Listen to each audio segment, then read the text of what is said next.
하나님 말씀 야고보서 1장 12절부터 16절까지 말씀을 봅니다. 시험을 참는 자는 복이 있나니 이런 시련을 견뎌낸 자가 주께서 자기를 사랑하는 자에게 약속하신 생명의 면류관을 얻을 것이기 때문이라. 사람이 시험을 받을 때에 내가 하나님께 시험을 받는다 하지 말지니 하나님은 악에게 시험을 받지도 아니하시고 친히 아무도 시험하지 아니하시느니라. 오직 각 사람이 시험을 받는 것은 자기 욕심에 끌려 미혹됨이니 욕심이 잉태한 적 죄를 낳고 죄가 장성한 적 사망을 낳느니라. 내 사랑하는 형제들아 속지 말라. 아멘. 이 말씀의 축복과 은혜가 여러분의 인생과 여러분의 가정과 여러분의 남은 인생 가운데 함께하게 되기를 예수 이름으로 축복합니다. 우리 예수 믿고 천국 백성이 되었습니다. 근데 하나님께 전국 백성이 됐다고 해서 그 다음날 바로 천당 데려가시는 게 아니라 이 땅을 살게 하신다는 겁니다.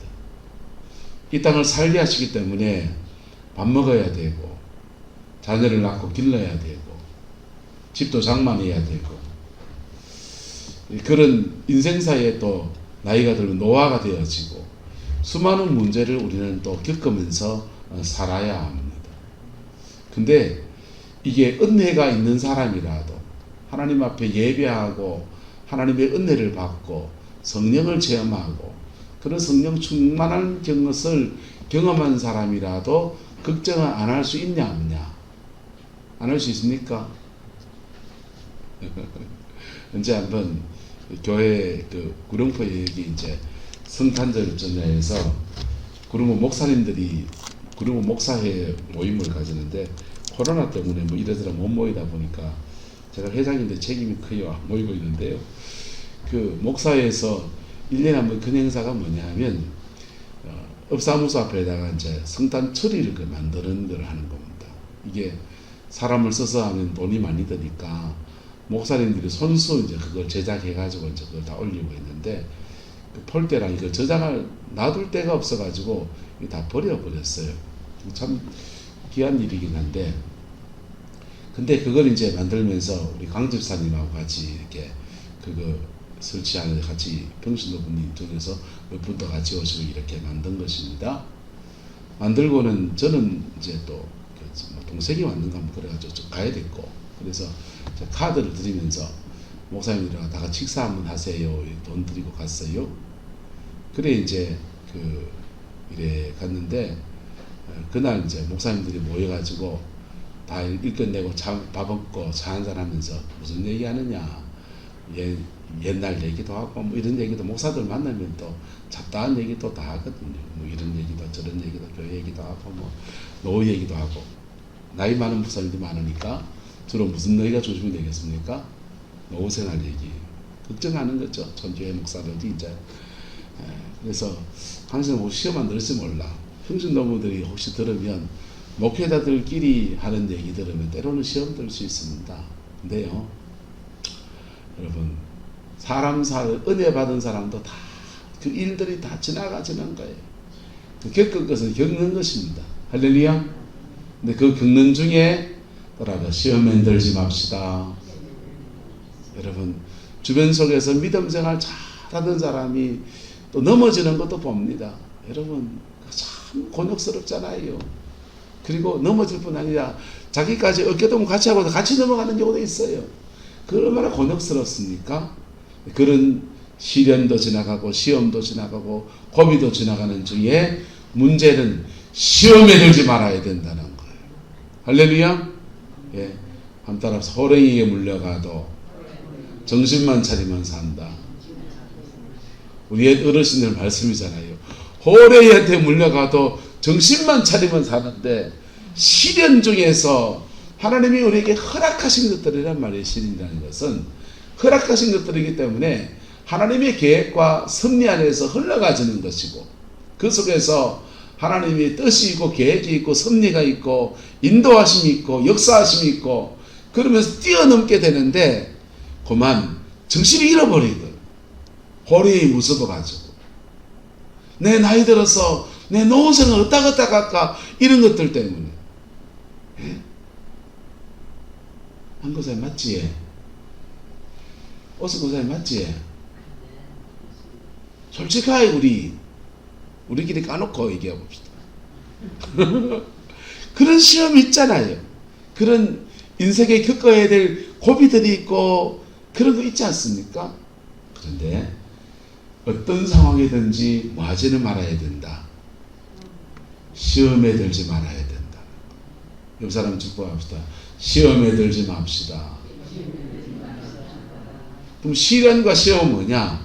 시련은 하나님이 인생의 고비에서 허락하신 것들, 겪어야 될 것들, 내가 뭘 수행하기 위해서 산 하나 넘어가야 한다면 넘어가야 되는 것들, 그런 것들이에요.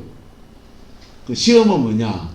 거기에 걸려 넘어지면, 속되게 뭐 자빠지면, 그 걸려 자빠져 뿌리면 뭐든 거다? 시험에 든 거다. 오늘 성경이 이렇게 말합니다. 22절에 시험을 참는 자인데, 사실 시련이라는 게 맞아요. 번역은요. 시련을 참는 자는 뭐가 있나니? 복이 있나니. 이는 무엇을 견뎌낸 자가? 시련을 견뎌낸 자가 주께서 자기를 뭐하는 자에게? 사랑하는 자에게 약속하신 무엇을? 생명의 면류관을 얻는 때가 된다. 근데 요 시련의 때에 뭐에 걸려들면, 시험에 걸려들면 면류관이 어디 있어요? 자빠져가 자기 몸 하나 추스리기도 정신이 없는데. 그래서 13절부터 시험에 대한 얘기하는 거예요. 사람이 시련 속에서 만약 시험에 들었다면 내가 하나님께 뭐 받는다 하지 말지니, 시험 받는다 하지 말지니, 하나님은 뭘 조작하셨다? 시련 들어가신. 인생의 고비에서 겪어야 될 것을 겪어 지나가는. 나락 씨앗 하나 심어놓고 그놈의 씨앗이 농부의 손을 거쳐서 지금 후덕 넣게 누르 익어가는데, 더러 누분 것도 많이 있지만은 익어가는데 그 나락이요, 여름 대학볕을 견뎌야 될 거예요. 장마비를 견뎌야 될 거예요. 태풍 흰남노를 견뎌야 될 거예요. 수많은 고비들을 다 견뎌 지나고 온 거예요. 그래서 서 있는 놈은 배 갖고 수매를 하고요. 그 시련 속에서, 죄송합니다, 자빠진 놈은 어째 됩니까? 그건 삭배 갖고 이제 소사를 쓰든지 문수를 내겠죠. 나락이 핀 데는 핀대로 어떻게 해서 가치가 떨어져 버리는 거예요. 여러분, 인생에서 시련이라고 하는 것은 없을 수는 없는데, 그 시련 속에서 시험에 들고 그 시련 속에서 넘어져 버리게 되면 그의 인생의 가치들이 사라져 버리는 수가 허다한 것입니다. 저와 여러분들 안에서, 근데 이게 머리가 똑똑한 사람일수록 시련이 닥칠 때 이걸 견디려 하나 하면은 자꾸 그 피할 길을 찾으려 합니까? 똑똑한 사람일수록, 여러분, 기질이 그렇습니다. 똑똑하고 빽 있는 사람일수록 그런 하나님이 허락하신 시련들 속에서 살 길을 자꾸만 찾으려고 하는 거예요. 살 길을 하나님이 열어주셔야 돼요. 할렐루야. 열어주십니다. 그런데 그것을 내 머리로 너무 찾으려고 하는 거예요. 그러다 보니까 그런 사람들이요, 인생의 고비를 지나고 나서 1시간 지나고 나면요, 남들은 쑥 자라 있는데 열매 없는 가을나무가 되어버리는 거예요. 우리 인생에 말해봅시다. 여름에는 덥다고 일 뭐하고, 겨울엔 춥다고 일 뭐하고, 그래가 여름에는 시원한 나무꾼을 찾아가가지고 그래 갔다가 구름포 바닷가가 삼겹살 싹싹 구워 먹고 유유자적하고 띵까띵까하고, 그래가 가을날 돼가지고 뭐 할 게 있습니까? 없습니까? 없잖아요. 여러분, 인생들은 얕게 살면 안 돼요. 인생은 진득하게 살아야 돼요. 공부를 머리로 안 하고 궁디로 한다는 말이 있습니다. 긍지로 하는 말은 끈질겨야 된다. 머리 좋은 사람들이요, 끈질김이 안 더해지면은 그 공부할 때도 좋은 성적은 못 내고요, 사회생활하고 직장생활하고 가정생활 그 전반에서 다 그렇게 어려움을 겪는 거예요. 근데 하나님 앞에서도 마찬가지예요. 믿음 안에서도 하나님이 시련을 허락하셨다고 하면 그 시련 속에서 하나님의 깊은 뜻이 있습니다. 뭐가 있다? 깊은 뜻이 있습니다. 그 깊은 뜻 앞에 그냥 묵묵히 걸어가다 보면 어느 날 한 곱이 넘어가고 나면 그 인물대가 툭 지나오는 거예요. 대구에 그 개척교회를 할 때 하나님이 꿈을 하나 꾸게 하시는데, 제가 이제 산을 하나 이렇게 넘어가는 거예요. 산을 한 개 넘어가는데 그 산을 넘어가는 고비에 10개의 견고한 영적 전쟁을 치러야 되는 고비를 만나게 될 거다. 꿈속에서 그러시는 거예요. 10개. 와, 10개라. 근데 초반에 2개, 3개는 보여주는데 첫 번째 영적 전쟁의 고비는 일본 기생 같은 사람이 요래 달력입니까? 메나톤이고 뭐 나온 거 있잖아요. 그런 거 왜 이렇게 우산 하나 들고 이래 요요마이 서 있는 거, 그거 보여주더라. 그거 내가 훅 지나가봤어. 지나가면 아무것도 아닌 거. 음란이죠. 두 번째 고비는 절을 봤습니다. 절. 큰 절간에 막 엄청나게 큰 절이 있는데 그 절에 대웅전이 있고 막 사람들이 막 그런, 와, 마당도 넓다. 와, 이랬거나 이런 거 보면서 내가 놀래 있는 거예요. 근데 세 번째는 뭐냐면요, 그 절에서 스님들이나 사람들이 나와가지고 막 이게 접시 돌리기 있잖아요. 접시 돌리기. 접시를 이렇게 막 돌리는데, 큰 접시를 막 돌리는데 너무너무 신기하게 잘 돌리는 거예요. 그래서 그 접시를 돌리는데 와 돌리다가 마지막 그 접시를 공중에 붕 띄웠다가 손으로 탁 받아가지고 이렇게 쫙 내는데 여기에 산의 짐이 음식이 가득히, 이제 그까지 봤어요. 내가 이제 꿈을 깨고 나서 내가 싸워야 될 것이 음란, 두 번째는 불교의 영적권, 종교의 영, 세 번째는 산만함, 호기심, 예, 재밌고 접시 돌리는 거 보면서 재미가 신나고, 그걸 이제 그게 앞에 세 가지 제가 봤고 그 뒤로는 못 봤어요. 근데 목회를 그렇게 개척교회 가면서 내 인생의 처절한 모습과 부딪혀 넘어가는데 한 곱이 넘어가고 두 곱이 넘어가는데 다섯 곱, 마음속 이런 마음이 그때마다 너무 이 생각이, 내가 지금 세 곡에 지나왔고 다섯 곡에 지금 넘어가고 있구나. 요거는 가정 안에서 아버지로부터 흘러온 그런 영적 흐름인 것 같은데, 이런 느낌이 자꾸 오는 거. 그리고 한 곱이 지나서 그 곱이 지나갈 때 심각한 고민들이 많이 생기는데, 그 시련의 시간을 지나가면서 시험에 득가야 안 득가요? 바람에 한 번도 안 흔들리는 나무가 어디 있습니까? 예, 수없이 흔들리고요, 수없이 쓰러져 보고요, 절망이 막 몰려오는데, 나는 목사도 아니구나. 내 자신을 보는 그 절망감, 그리고 이런 내가 목회나 제대로 해내겠나, 또 딸린 식구들이 있는데 이 식구들 밥이나 먹이 내겠나, 이런 고민들, 번민들이 가슴에서 막 지나가는 것. 근데요, 감사하게도 그 곱이 지나서 저는 지금 여러분 앞에 이렇게 말씀을 전하고 있습니다. 할렐루야. 하나님은 우리에게 시련을 허락하세요. 그 시련을 허락하시는 것은 그 시련을 통해서 내 자신의 연약함이 드러나게 하시고, 보게 하시고, 그 속에 절망하게 하시고, 내게 절망하니까 누구를 바라보게? 하늘을 바라보게. 지금도 저는 전 믿을 거 하나도 없다고 생각합니다. 얼마나 이기적이고 얼마나 죄성이 나오는지, 나는 내가 믿을 게 하나도 없구나. 원주의 목사 신뢰 못한다, 나 혼자. 나도 나를 신뢰하지 않고 하나님 바라보고 가는 것. 할렐루야. 자, 그렇게 시련 가운데서 하나님의 뜻하신 계획하심이 있고, 또 어떤 시련은 하나님 앞에 어떤 일을 감당해내려고 하니까 그 고비를 지나가야 되는 거예요. 여러분, 위자노 나누셨지만은 이자노님은 신동석 동력이구나.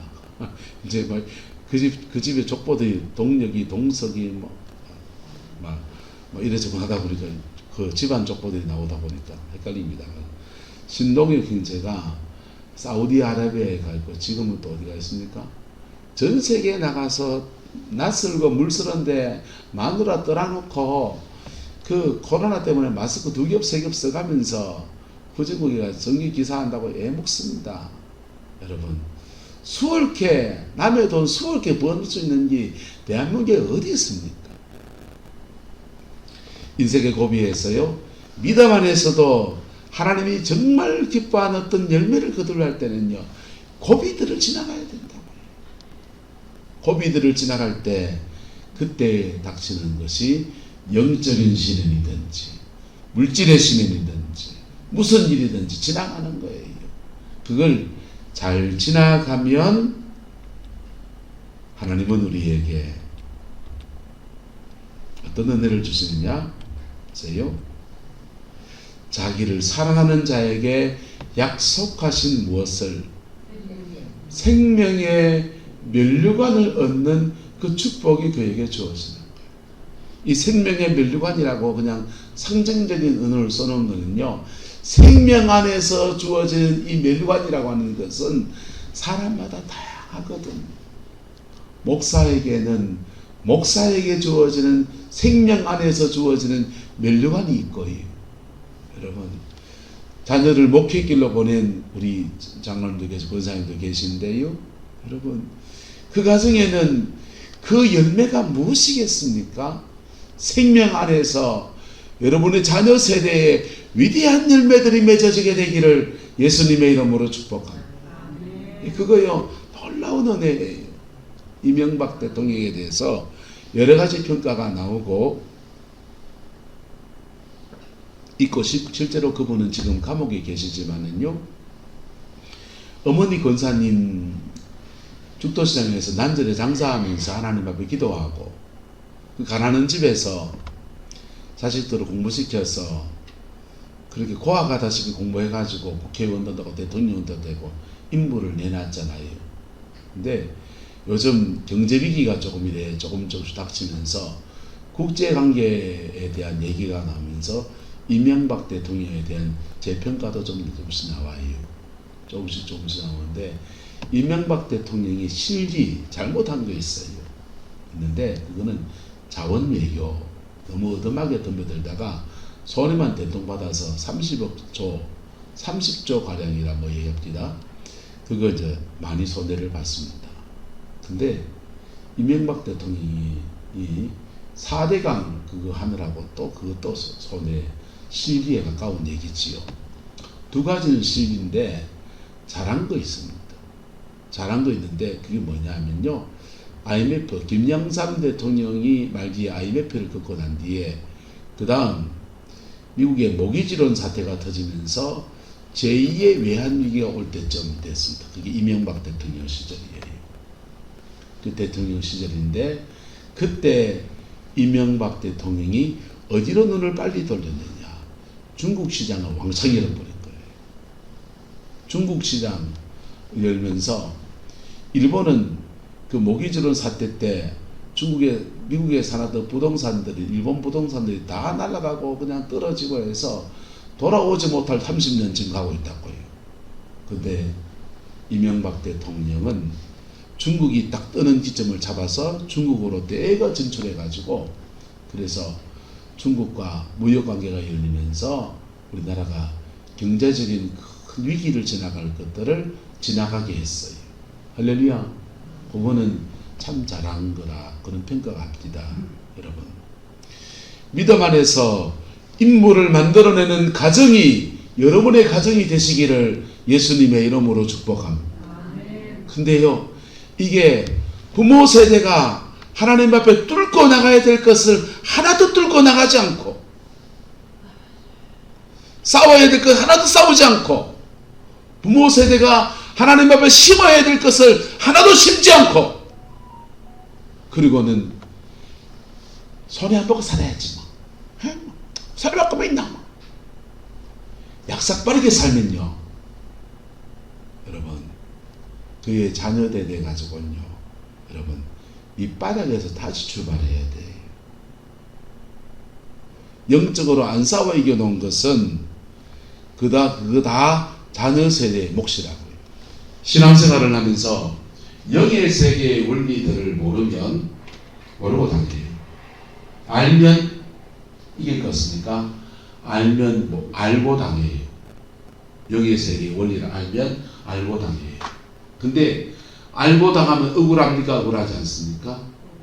억울하니까 원리를 적용하기 시작하고 기도하기 시작하면 그때부터 이기기 시작합니다.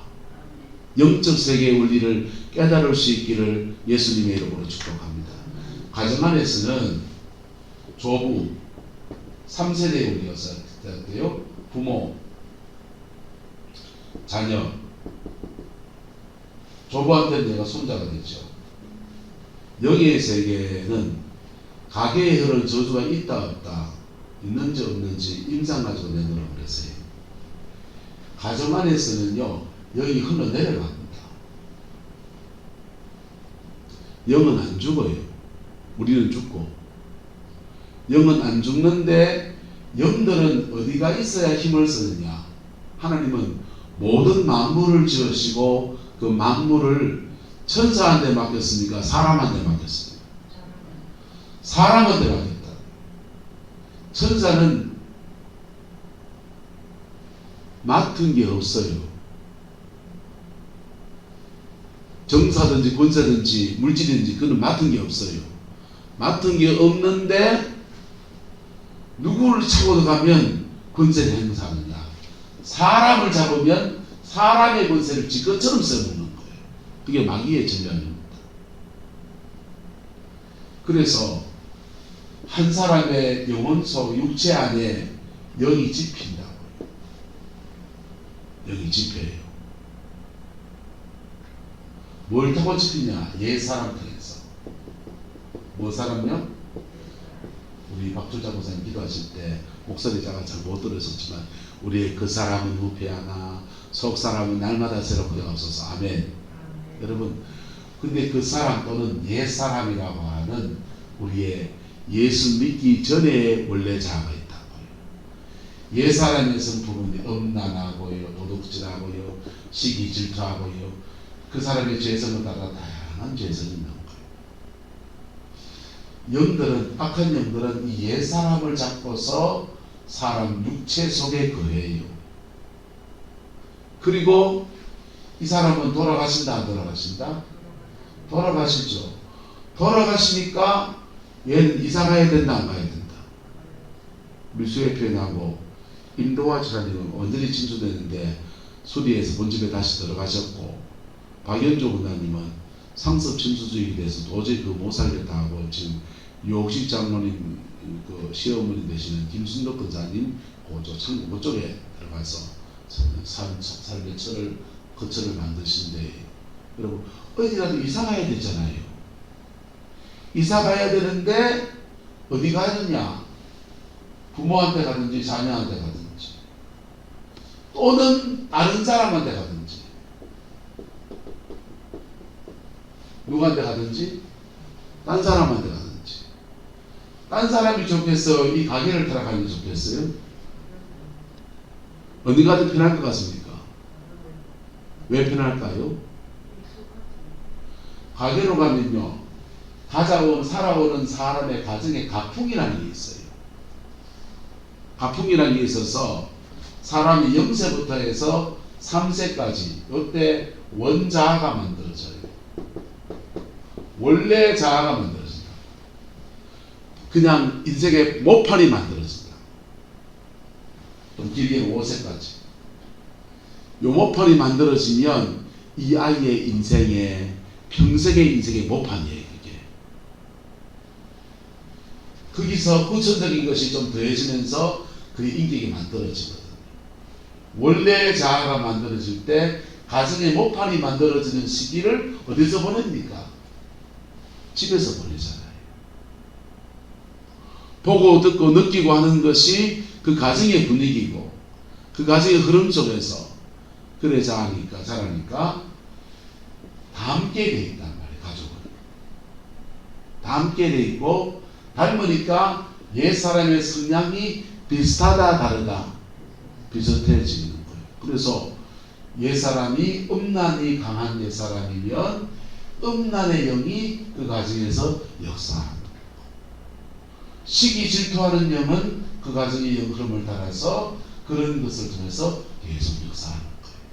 우리 옛사람이 다르듯이 영들도 그 인생에게 강하게 역사하는 영이 다른 거예요. 이게 십자가 보혈을 만나면 뭘 만나면 십자가 보혈을 만나면 따라서 끊어집니다. 할렐루야. 복음은 없다는 말이 아니고 복음은 있는 것을 이길 수 있는 힘을 준다는 말이에요. 이런 어둠의 역사가 있는데 십자가의 은총 속에서 이겨지는 거예요. 이겨지는 거예요. 근데요, 이기려면 싸워야지.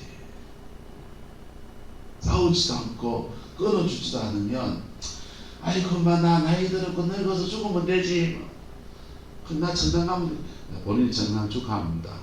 근데 고영은 그 자녀 세대에게 다음 세대에게 넘어가는 거예요. 조부가 할아버지면 부모는 중년기를 지나가고요. 자녀는 사춘기를 지나가요.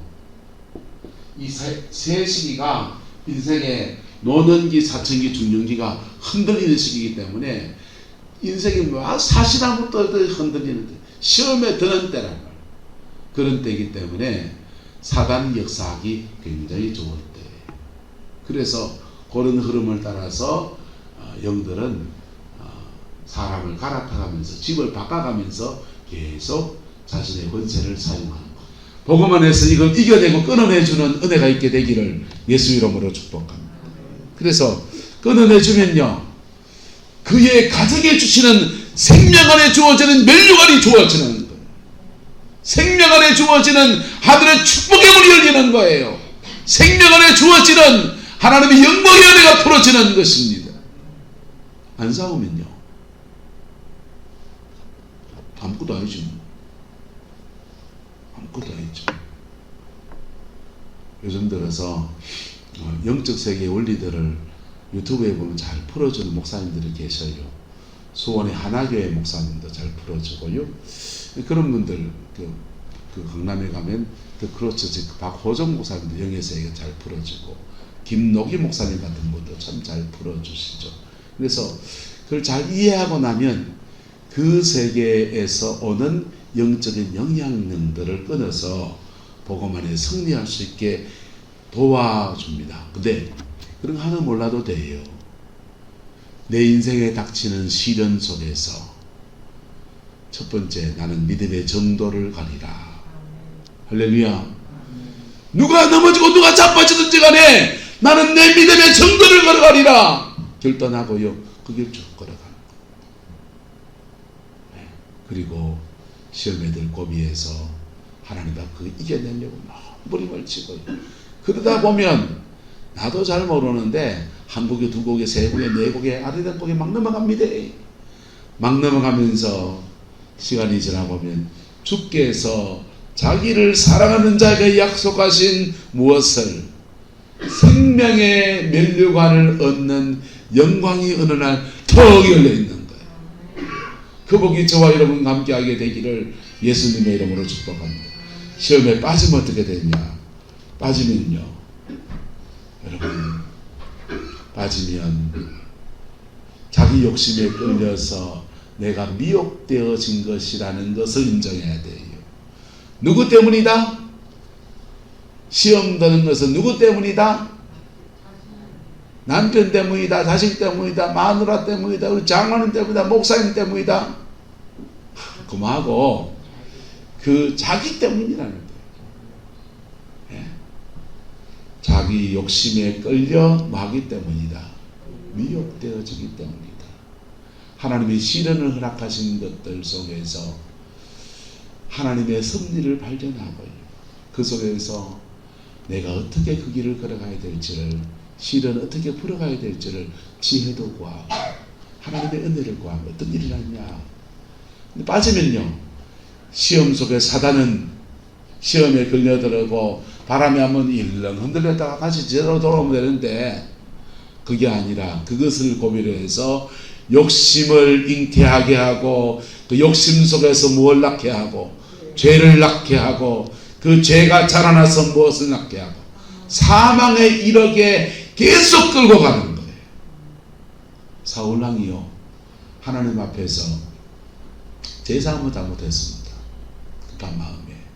그보다 더 큰 문제는 사울왕이 사무엘을 통해서 은혜를 받았는데 받은 은혜를 안 지킨 게 그 문제예요. 받은 은혜를 안 지키고 우왕좌왕하다 보니까 그만 시험에 들어버린 거지요. 그래서 사무엘은 늦게 오고 그래서 자기가 제사합니다. 그 다음에 또 아말렉과 전투를 치르는데 하나님의 명령을 어기고 좋은 거 다 살려놓고 뒤로 꿀꺽 갈라 했습니다. 그래서 하나님이 왕위를 피하겠다 그랬습니다. 시험 들었다 안 들었다? 시험 들었습니다. 시험 들었으면 그 인생에 시련이 오고 시험에 들었으면 하나님 앞에 서야 되잖아요. 그것을 계속 사단에게 몸을 열어주기 시작합니다. 그랬더니 그 시험 속에서 한곱이 넘어가다 보니까 하나님이 다른 왕을 세워서 다윗에게 기름 부어서 사무엘이 그에게 기름 부었고, 다윗이 골리앗을 꺾어 이기니까 시기 질투가 나고 좀 지나다 보니까 저놈 죽여야 되겠다 하고, 그러다가 점점 더 거기에 말려들어가니까요, 사단의 역사 안에 말려들어가니까 결국은 그가 뭐가 세력이 됐다. 길보아 전투에서 사망에 이르는 엄청난 가문에 몰락하는 엄청난 결과를 낳고 말았어요. 여러분, 하나님은 우리에게 시련을 허락하세요. 근데 11절은 말이에요. 내 사랑하는 형제들아 뭐하지 말라. 속지 말라 했는데 잘 속는다, 잘 안 속는다? 잘 속는다. 안정모습 어째 잘하니까? 잘 속습니다. 왜 잘 속느냐? 우리가 속을 만한 제목을 갖다 놓고 사단이 역사하기 때문에요. 예? 속을 만한 그 제목을 갖다 놓고 사단이 역사한다고요. 안정문 권사님을 속이려면 마귀들끼리 의논할 거예요. 안정부이를 어째 속일까? 안정부를 어때 건드리면 저 옆에 내가 시험 들어 죄 짓게 될까? 권사 간판 떼고 그냥 10원짜리 한번 토하게 할까? 사단은 기가 막히게 알아요. 전 잘 모르지만. 유혹실 장로는 어때 넘어뜨릴까? 마귀는 기가 막히게 잘합니다. 그래서 장로님의 구미에 딱 맞는 것 갖다 놨습니다. 그래가 넘어지는 거예요. 여러분, 우리 인생의 시련의 시간은 뭐해야 되느냐? 시련 중에서 첫 번째, 시험에 들지 말아야 되는데, 그러려면 뭐 해야 됩니까? 시련 중에 따라서 예배합시다. 시련 중에 뭐 하자? 예배합시다. 예배하면 하나님은 그 시련 중에서 우리에게 첫 번째는 평강을 주셔요. 평강을 주셔서 호리한테 물려가도 정신이 번쩍 들게 하신다. 그 두려워하지 않고 마음속에 평강을 주시는 거예요. 조영기 목사님이 여의도 성전을 짓는데요, 철골골조에 짐을 쭉 얹어놓고 석유파동 났습니다. 업자들 부도나고 교인들 헌금만 들어오고요, 빚쟁이는 쫓아오고요. 도대체 답이 나오지 않는 것입니다. 목사님이 예배당 철골 꼭대기에 올라가 가지고요, 그 당대 최고의 목사님이잖아요. 대한민국에 제일 교인이 많이 모였을 때 그때 벌써 철골 꼭대기에 올라가 가지고 하나님 막 뛰내리 죽어볼까요? 그분도 뭐 했더라? 시험에 들 뻔했더라. 시험에 들 뻔했네. 근데 뛰어내려 죽을까요? 그런 마음이 확 드는데 빚쟁이가 조금 못 살겠는 거예요. 근데요, 거기 올라가서 있는데 그런 마음 드는데 찬송하면 쭉 오르니까 마음속에 이상하게 돈이 해결된 건 아닌데 뭐가 오더라? 평강이 오는 거예요. 뭐가 오더라? 평강이 오는 거예요. 그래 내려와가지고 교인들하고 밤에 열심히 이제 매일 저녁마다 기도회를 하는데 교인들이 큰 감동이 일어나면서 재정의 헌금들이 일어나면서 이제 빚을 다 갚고 그 예배당 성전을 지었어요. 시련을 하나님의 예배하는 데서 지나가면요, 여러분 시련 중에서 시험은 들지 않습니다. 할렐루야. 그리고 그 시련을 견뎌낼 수 있는 은혜를 부어주죠. 어떻게 주님 하시느냐, 그 시련 중에서 시험에 들지 않으려고 몸부림치고 은혜를 안 잃어버리려고 몸부림치다 보면 예수님과 인격적 관계가 늘 회복되어져요. 인격적 관계가 회복되어진 우리의 다른 말로 단순한 증거는 마음이 평강한 겁니다. 뭐 한 거라고요? 평강한 거라고요. 여러분, 평안한 거하고 평강한 건 달라요. 평강한 거는 성령님 안에서 마음이 심령이 든든한 걸 말하는 거고요.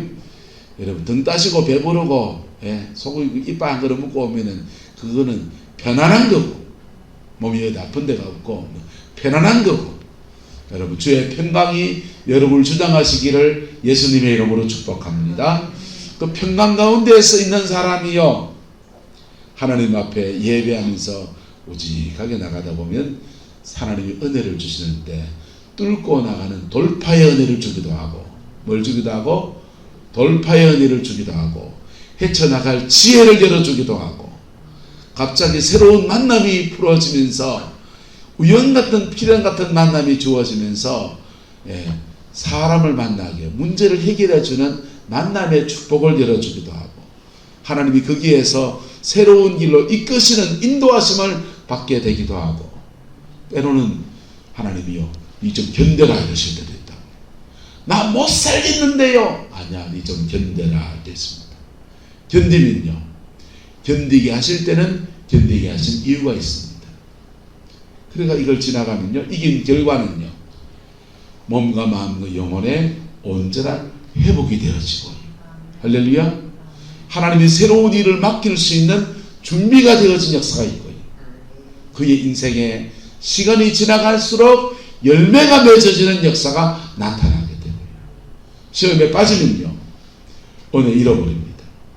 은혜 잃어버리고 그 시험 속에서 시험에 빠져서 사단에게 빌미를 줘요. 세 번째는요, 인생에 열매가 없어요.